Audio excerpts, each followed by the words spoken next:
আসসালামু আলাইকুম everyone, welcome back to my channel. নতুন আরেকটি রেসিপি দেখার আমন্ত্রণ জানাচ্ছি আপনাদের সকলকে।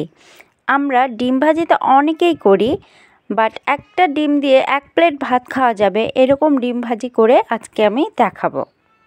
তো চলুন ঝটপট এই সহজ রেসিপিটি দেখে আসি। এর জন্য আমি প্রথমেই একটি আলু এভাবে স্লাইস করে কেটে নিয়েছি আর এর মধ্যে কিছু লবণ দিয়ে মেখে নিচ্ছি। এটাকে একপাশে রেখে দিচ্ছি। এখন একটা পেঁয়াজ, একটা মরিচ কুচি করে নিয়েছি আর দিয়ে দিচ্ছি এর মধ্যে স্বাদমতো লবণ আর একটা ডিম এভাবে গুলে নিচ্ছি। আমরা স্বাভাবিকভাবে যেভাবে ডিম গুলি সেভাবেই। তো সব কিছু রেডি, এখন ভেজে নেওয়ার পালা। আমি চুলায় একটি প্যান দিয়ে পর্যাপ্ত পরিমাণ তেল দিয়েছি। এর মধ্যে আলুগুলো আমি 5 মিনিট ধরে ভেজে নেব। তো আলুগুলো যখন হালকা লাল লাল হয়ে আসবে, সেদ্ধ হয়ে আসবে, তখন আমি এগুলো নামিয়ে নিব। আলুগুলো ভাজা হয়ে গেছে, এখন আমি এগুলো নামিয়ে নিচ্ছি।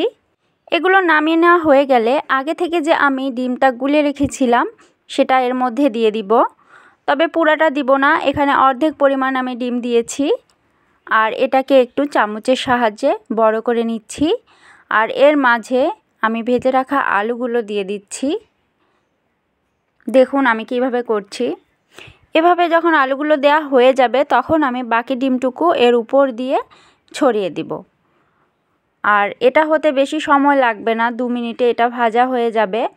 এখন আমি ওই পাশ এটা উল্টে দিব।